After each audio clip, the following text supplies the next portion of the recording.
shit he heard. I'm not gonna kiss you.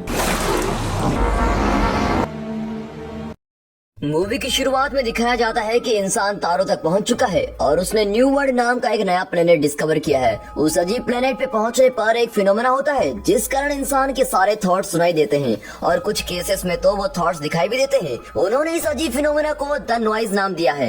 एक नौजवान जिसका नाम टॉड है वो पेरेंटिस टाउन में रहता है जो पूरे प्लेनेट की इकलौती ऐसी जगह है जहाँ इंसान रह रहे हैं। वो उस टाइम पैदा हुआ था जब काफी साल पहले उसके पेरेंट्स ने न्यू वर्ल्ड को कोलोनाइज करने का एक्सपेडिशन शुरू किया। टॉड जंगल में अपने डॉग मैंची के साथ चलता है, तभी वो गांव के प्रीचर एरोन से मिलता है और टॉड एरोन से अपने नॉइज को छुपाने की कोशिश करता है जिसमें वो अपने सारे गुनाहों के बारे में सोच रहा है। एरोन टॉड को अपने गुनाहों की नॉइज दिखाने को बोलता है पर टॉड उसे साफ इनकार कर देता है। अब एरोन उसके मुंह पे जोर से मार के उसको बोलता है कि अपने गुनाहों की नॉइज छुपाना मतलब एक औरत होना है। टॉड बोलता है कि उसे बात कैसे पता होगी क्योंकि जब वो बहुत छोटा था तभी सब औरतें मर गई थी। टॉड शहर की तरफ जाता है जहाँ उसे मेयर का बेटा डेवी मिलता है जो उसको मिसफिट ऑर्फन बोल के उसका मजाक उड़ाता है। टॉड एक स्नेक को अपने नॉइज से काबू में करता है जिस वजह से डेवी अपने घोड़े से गिर जाता है। अब उनके लड़ने से पहले वहाँ मेयर डेविड आ जाते हैं। टॉड अपने नाम के बारे में सोचकर अपने नॉइज छुपाने की कोशिश करता है और डेविड टॉड को बोलते हैं कि उसका उसकी नॉइज पे अच्छा कंट्रोल है और डेवी को भी टॉड से ये कंट्रोल सीखना चाहिए। फिर टॉड अपनी एडॉप्टेड फैमिली के पास घर जाता है। फिर दिखाते हैं किलर और बैन दो फार्मर्स हैं जो साथ में रह रहे होते हैं और वो सब बांट के खाते हैं। टॉड उसे बताता है कि उसे मेयर के साथ कुछ कनेक्शन महसूस होता है। फिर दिखाते हैं कि आउटर स्पेस में एक वेसल प्लेनेट के अंदर एटमॉस्फेयर में घुसती है और उसमें बैठे एस्ट्रोनॉट्स आपस में डिस्कस करते हैं कि जो सबसे पहले ह्यूमन सेटलमेंट यहाँ आई है उसने सर्वाइव किया है या नहीं, क्योंकि जब से वो यहाँ आए हैं उन्हें कोई भी कांटेक्ट नहीं हुआ है। अब जैसे ही वो उस प्लेनेट के एटमॉस्फेयर में घुसते हैं ये नॉइज इफेक्ट शुरू हो जाता है जिस कारण से सभी आदमी पैनिक करते हैं और कुछ खराबी के कारण वो वेसल आसमान से आग के गोले की तरह गिरने लगता है। अब अगले दिन टॉड एक अजनबी को अपने बार से चोरी करते हुए देखता है। वो और मंची उस अजनबी के पीछे भागते हैं लेकिन वो चोर बहुत तेज दौड़ता है। उस चोर का पीछा करते टॉड स्पेसशिप जहाँ क्रैश हुई थी वहाँ पहुँच जाता है। वहाँ वो बहुत सारी लाशों को देखकर भाग के मेयर को इन्फॉर्म करने शहर जाता है।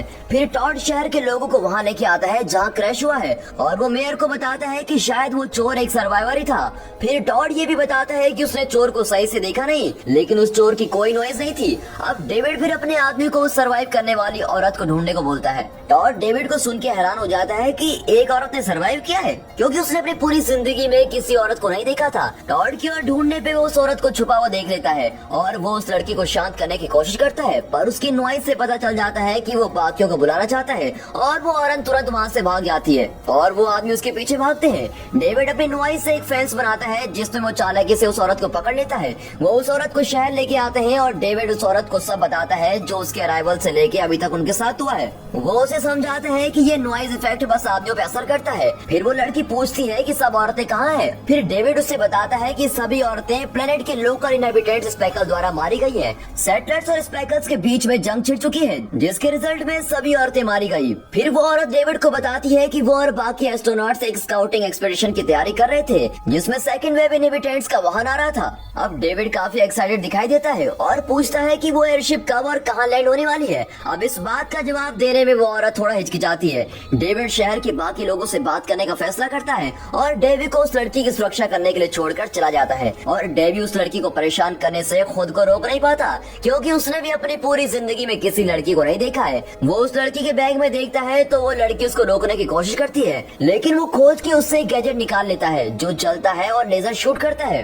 डेविड वापस अपने घर आता है और पता चलता है कि वो लड़की वहाँ से भाग चुकी है। वो लड़की घर के नीचे रेंगते हुए चलती है तभी वो एरोन और डेविड को बात करते हुए सुनती है। अब डेविड प्लान करता है कि वो शिप के आने पर उस पे सरप्राइज अटैक करके उसको कंट्रोल करेगा। अब एरोन बोलता है कि वो औरत भगवान की भेजी हुई एक एंजल है जिससे वो अपने सारे गुनाहों से शुद्ध हो सकते हैं और बाकी के सारे मर्द उस लड़की की खोज में निकल जाते हैं। टॉड उस कमरे में आता है जहाँ वो लड़की थी और उसकी सारी चीजें उठा लेता है। टॉड वापस फार्म में जाता है और लड़की के बैग में गैजेट की तलाश करता है लेकिन तभी मैंची भौंकना शुरू कर देता है और टॉड को पता चलता है कि वो लड़की आसपास ही कहीं छुपी हुई है और पहले तो वो सोचता है कि वो उसको वापस वहाँ पर बाकी लोगों के पास भेज दे लेकिन वो इस फीलिंग को खत्म कर देता है और वो वापस बाहर निकलता है जहाँ एक घोड़े पर सवार आदमी लड़की की तलाश में है। वो आदमी टॉड को अपने थॉट छुपाते हुए नोटिस करता है और ये एज्यूम करता है कि वो लड़की यहीं पास में है। फिर वो वहाँ से चला जाता है। बैन और किलन तुरंत समझ जाते हैं कि टॉड अपनी नॉइज को छुपाने की कोशिश क्यों कर रहा है और किसी को भी उस बांध में क्यों नहीं आने दे रहा है। वो उस लड़की को देख लेते हैं और उसे गारंटी देते हैं कि वो उसको कोई नुकसान नहीं पहुंचाएंगे। वो दोनों बाहर जाकर टॉड से इस बारे में उससे डिस्कस करते हैं कि वो उस लड़की के साथ क्या करेंगे। अब टॉड बोलता है कि वो उसे मेयर के पास सरेंडर नहीं कर सकते। इस कारण से बैन और किलन टॉड और उस लड़की की भागने में मदद करने को तैयार हो जाते हैं। अब टॉड को नहीं पता कि वो वहाँ से कहाँ जाए, क्योंकि उसे तो बस पेरेंटिस टाउन न्यू वर्ल्ड की इकलौती लिविंग सेटलमेंट का पता है।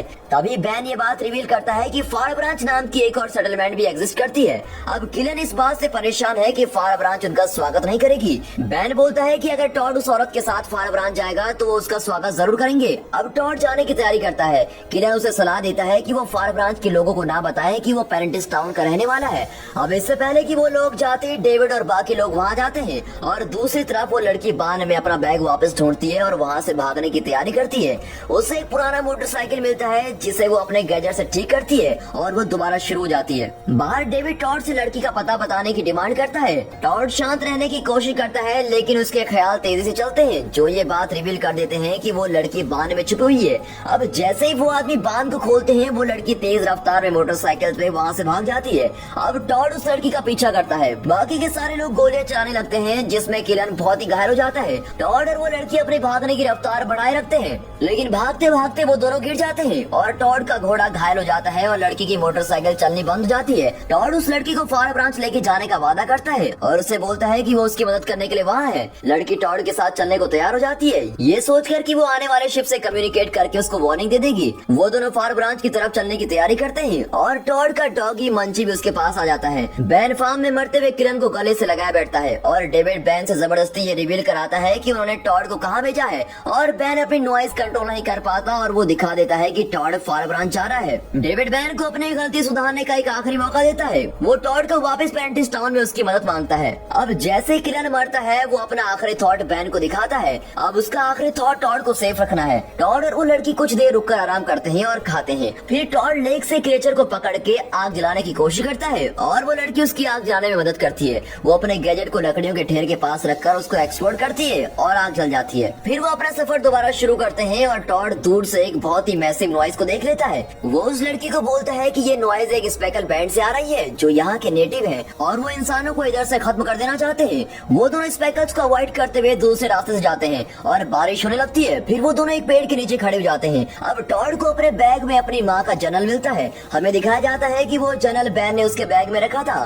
फिर वो लड़की ये बात करती है कि उसके पेरेंट्स भी मर चुके हैं और वो दोनों शिप के द्वारा सफर करते हुए बीमार हो गए और उसके ग्रैंड पेरेंट्स ने उसको पाल के बड़ा किया है। अब उसके बाद वो लड़की और टॉड आई कांटेक्ट करते हैं और वो लड़की टॉड को किस करने के लिए उसके करीब जाती है। टॉड भी उसको किस करता है लेकिन तभी वो लड़की गायब हो जाती है। अब टॉड ये देखकर डर जाता है कि ये तो उसके थॉट्स थे जो कि नॉइज की वजह से पता चले। अब अगली सुबह वो लड़की टॉड को उठाने की कोशिश करती है और वो नॉइज की वजह से देखती है कि टॉड उसके बारे में सपने देख रहा है। टॉड उठता है और वो लड़की उसे बताती है कि उसका नाम वियोला है। वो चलना शुरू करते हैं और एक क्लिफ के पास पहुंच जाते हैं जहां से वो एक स्पेकल्स के गांव को देखते हैं। टॉड वियोला और भागते हुए मंची को साइड में चुप कराता है। वो दूर भागते हैं और गलती से खाने की तलाश में एक अकेले स्पेकल के पास पहुंच जाते हैं। वो लोग छुप जाते हैं लेकिन डरे हुए टॉड की नॉइज बहुत तेज होती है। वो अपने नॉइज को शांत करने की कोशिश करता है लेकिन स्पेकल्स उसको देख लेता है। वो टॉड पे कूद के उसे दूर से खींचना शुरू करता है। टॉड खुद को उससे दूर करके अपने आप को नाइफ से गार्ड करता है। फिर वो स्पेकल पे अटैक करता है लेकिन वो उस पे उल्टा वार करता है। फिर वियोला उस स्पेकल के आमने सामने आती है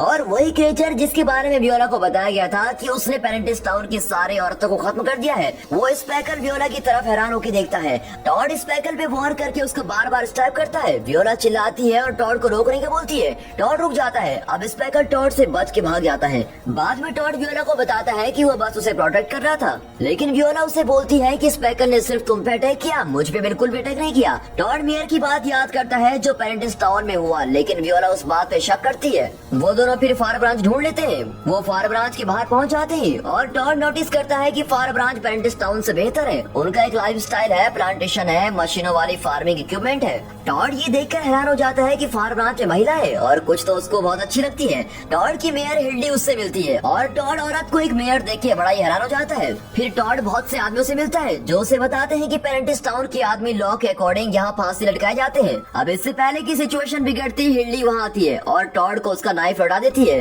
और बोलती है कि वो उस पर नजर रखेगी। वियोला और टॉड हिल्डी से बात करते हैं। हिल्डी उन्हें बताती है कि अब उनके पास आने वाले स्पेसशिप से कम्युनिकेट करने की टेक्नोलॉजी नहीं है। वियोला बोलती है कि उसे शिप से कांटेक्ट करना ही है, क्योंकि अगर उन्हें प्लेनेट से कोई सिग्नल नहीं मिला तो वो उसे अकेला छोड़ के वहाँ से चले जाएंगे। और वो टॉड की नॉइस सुन लेती है, जो ये विश करता है कि काश वियोला प्लेनेट में रह जाए। हिल्डी उन्हें हेवन जाने का सजेशन देती है, जो एक और सेटलमेंट है। अब हिल्डी को लगता है कि वहाँ उन्हें स्पेसशिप से कांटेक्ट करने का रास्ता मिलेगा। टॉड ये जान के सरप्राइज हो जाता है कि न्यू वर्ल्ड में एक और सेटलमेंट है। वियोला बोलती है कि वो और टॉड सुबह हेवन जाएंगे। टॉड की नॉइज उसका वियोला के रुकने का डिजायर बताती है। फिर वो टॉड की नॉइज में वियोला की आवाज सुनते हैं, जो टॉड को उसे किस करने को बोलती है। वियोला बेइज्जती महसूस करती है और गुस्से में बाहर जाती है। टॉड को नींद नहीं आती और वियोला के पास जाता है, जिसे सेम परेशानी हो रही है। वियोला देखती है कि टॉड अपनी माँ का जर्नल लाया है। वियोला उसके लिए उसकी माँ का जर्नल पढ़ के बताने की ऑफर देती है, क्योंकि टॉड ने कभी पढ़ना नहीं सीखा। वियोला और टॉड को जर्नल के जरिए पता चलता है कि जो सब मेयर डेविड ने उन्हें बताया वो सब झूठ है। ऐसे पता चलता है कि पेरेंटिस टाउन के आदमी धीरे धीरे औरतों के प्रति से नफरत करने लगे, क्योंकि उनके नॉइज से उनके थॉट्स रिवील होते गए। डेविड और एरोन साथ मिलकर पेरेंटिस टाउन की औरतों का विरोध करने लगे। एरोन ने ये डिक्लेयर किया कि औरतों की कोई नॉइज नहीं है, क्योंकि उनकी आत्मा नहीं है। और अपनी लास्ट एंट्री में टॉड की माँ लिखती है कि वो हमेशा टॉड से प्यार करेगी। टॉड इस बात को रियलाइज करता है कि वहाँ के आदमियों ने औरतों को मारा है, स्पेकल्स ने नहीं। वो गुस्से में बाहर जाता है और इस बात को एक्सेप्ट नहीं कर पाता कि उसकी पूरी जिंदगी एक झूठ है। अब कुछ ही देर में पेरेंटिस टाउन का एक आदमी वहाँ आता है। फार ब्रांच के लोग लड़ाई की तैयारी करते हैं, पर ये बात साफ है कि उनके पास गने भी कम है। कुछ आदमी अपनी गन रख लेते हैं, ये सोच के कि अगर वो लड़े तो हार जाएंगे। टॉड वियोला और मंची के पास आता है और वो छुप के शहर से भागने की कोशिश करते हैं, लेकिन बदकिस्मती से एरन उनको देख लेता है और टॉड और वियोला एक बांध में खड़े हो जाते हैं। डेविड उनके पास आता है और बैन को बाहर बुलाता है, जो टॉड को कन्विंस करता है कि वो उस लड़की को सरेंडर कर दे। बैन एंटर करता है और टॉड से दोबारा मिलता है। टॉड उससे बोलता है कि वो सच जानता है कि पेरेंटिस टाउन की औरतों के साथ क्या हुआ, और बैन उससे माफी मांगता है कि उसने और किलर ने टॉड से झूठ बोला। वो बोलता है कि उन्होंने उसे बचाने के लिए ऐसा किया, लेकिन वो सच छुपाने का अच्छा रीजन नहीं देता। फिर बैन टॉड और वियोला को भागने में मदद करने का ऑफर देता है। बैन बाहर निकलता है और वियोला उसका पीछा करती है। वियोला फिर डेविड की तरफ चलती है और अचानक से गायब हो जाती है। और बैन ने डेविड को बेवकूफ बनाया, क्योंकि उसने अपनी नॉइज से वियोला की मैनिफेस्टेशन की थी। अब टॉड, मंची और वियोला रिवर के पास पहुंच जाते हैं, लेकिन एरोन भी वहां पहुंच जाता है। वो एक बोट में बैठ के उसे पैडल करते हैं, लेकिन एरोन अपने घोड़े के साथ नदी में घुस जाता है और उनके पीछे पहुंचता है। एरोन नदी में उनकी बोट तक पहुंच जाता है और वियोला को पानी में खींच के उनकी बोट पलट देता है, और मंची और वियोला पानी में गिरते हैं और टॉड को वियोला पकड़ के रखती है, क्योंकि उसने कभी तैरना नहीं सीखा। अब टॉड और वियोला पकड़ी भी बोट के पास पहुंच जाते हैं, लेकिन टॉड देखता है कि एरोन ने मंची को पकड़ लिया। वो मंची को अंडर वाटर पकड़ता है और उसको डुबा देता है। टॉड गुस्से में चिल्लाता है जब वो अपने प्यारे मंची को सांस लेने के लिए तड़पता देखता है। और टॉड और वियोला कुछ दूरी पर पहुंच जाते हैं और वियोला टॉड को उसकी नॉइज छुपाते हुए सुन लेती है, जो मंची के ख्यालों से भरी हुई है। वो चलते रहते हैं और टॉड कसम खाता है कि वो मंची का बदला जरूर लेगा। वो दोनों जंगल के ऊपर एक स्ट्रक्चर पे पहुंच जाते हैं और वियोला को अपने शिप के ब्लूप्रिंट्स उस स्ट्रक्चर पर देखते हैं, जो मोनोरेल ट्रैक के लिए होते हैं। फिर वो टॉड को शांत बैठा देखती है और उसकी नॉइज हंसते हुए मंची को मैनिफेस्ट करती है, जो ऊपर नीचे कूद रहा है और भौंकता है और खेतों में भाग रहा है। अब टॉड के मंची से बिछड़ने पे वो बहुत ही उदास हो गया है, और उसे ऐसा देख वियोला उसके पास बैठती है और उसे बोलती है कि उसे मंची बहुत पसंद था। वो ये भी बोलती है कि वो जितने भी डॉग्स को जानती है उनमें से मंची बेस्ट डॉग था। टॉड कहता है कि मंची इकलौता डॉग है जिसे वो जानता था, और वियोला उसका हाथ पकड़ती है और उसे बोलती है कि वो एक अच्छा आदमी है। फिर वो हंसते हुए टॉड को बताती है कि वो उसको किस नहीं करने वाली। फिर वो चलते हैं और एक मैसिव शिप के रिमेन्स के पास पहुंच जाते हैं। अब टॉड सोचता है कि ये वो शिप है जिसमें इनहेबिटेंट्स की फर्स्ट वेव आई थी। वियोला फिर शिप में जाके कम्युनिकेशन बेकन ढूंढने का सोचती है, जिससे वो सेकंड वेव की शिप को सिग्नल दे। वो वेसल में चढ़ते हैं और वियोला को एक इमरजेंसी कम्युनिकेशन बेकन मिलता है। वो उसे पावर अप करके शुरू करती है, पर उसकी एंटीना डिस्कनेक्टेड है। टॉड ऊपर चढ़ के एंटीना रिकनेक्ट करने का फैसला करता है, लेकिन डेविड उसको देख लेता है। पेरेंटिस टाउन के आदमी वहाँ के शिप को हर तरफ से घेर लेते हैं और टॉड सक्सेसफुली एंटीना रिकनेक्ट करता है। अब बेकन तैयार है, पर इससे पहले कि वियोला उसको ऑन करती, एरोन वहाँ के वियोला को दूर खींचने लगता है। उसी समय डेविड टॉड को बाहर बुलाता है और उसे धमकी देता है कि अगर उसने खुद को रिवील नहीं किया तो वो बैन को गोली मार देगा। दूसरी तरफ एरोन वियोला को पिन करके कन्फेस करता है कि उसने कितनी सारी औरतों को मारा, वो भी बिना कोई मर्जी दिखाए। नॉइज ने उसे करप्ट करके उसका दिमाग खराब कर दिया है और वो अब चाहता है कि वियोला उसको मार दे ताकि वो अपने सारे पाप से धुल जाए। वियोला अपने जेब से एक फायर स्टार्टर डिवाइस निकालती है और उसे एरोन पे फेंक देती है, जिससे वो आग में जाके मर जाता है। वियोला कंफ्यूजन को दूर करके बेकन को ऑन करती है और टॉड बाहर डेविड का सामना करता है, लेकिन वो वियोला की लोकेशन उसे छुपा के रखता है। फिर डेविड बैन को गोली मार देता है और टॉड बैन की तरफ भागता है, लेकिन उसकी इंजरी बहुत बड़ी है। अब बैन एक नाइफ निकाल के टॉड को देता है। टॉड डिस्ट्रैक्शन का इस्तेमाल करके डेविड पे वॉर करता है, लेकिन डेविड टॉड पे अटैक के काउंटर करता है। अब टॉड को धक्का लगता है और वो गिरता है। बेकन ट्रांसमिट करता है और टॉड छुपने के लिए भागता है, लेकिन डेविड उसको शूट करता है। टॉड शिप के मेटल के हिस्से में छुप जाता है और डेविड को पास से गुजरते देखता है। वो डेविड को पकड़ने की कोशिश करता है, पर वो डेविड की नॉइज की इल्यूजन थी। डेविड फिर टॉड को अपनी नॉइज से कंफ्यूज करके उसको खींचता है। टॉड एक बड़ी सी डीप ओपनिंग के पास धकेला जाता है और डेविड उसे गन पॉइंट पे पकड़ता है। अब जितने भी स्ट्रेंथ टॉड के पास बची होती है, वो उसे अपनी नॉइज की मदद से अपनी माँ का इल्यूजन बनाता है। डेविड टॉड की माँ और बाकी औरतों का इल्यूजन देखकर डर जाता है और खुद को एज की तरफ अनजाने में लेके चला जाता है। वियोला उस इल्यूजन का फायदा उठाकर डेविड को धक्का दे देती है और वो नीचे गिर के मर जाता है। फिर टॉड स्पेसशिप के अंदर उड़ता है और उसकी चोट हील हो चुकी है। वो और वियोला शिप की खिड़की के पास खड़े होते हैं और सेटलर्स की दूसरी वेव को अनलोड कर देते हैं। टॉड और वियोला होप के साथ नई सेटलमेंट को बनता देखते हैं। और दोस्तों, ये मूवी यहाँ पर खत्म होती है।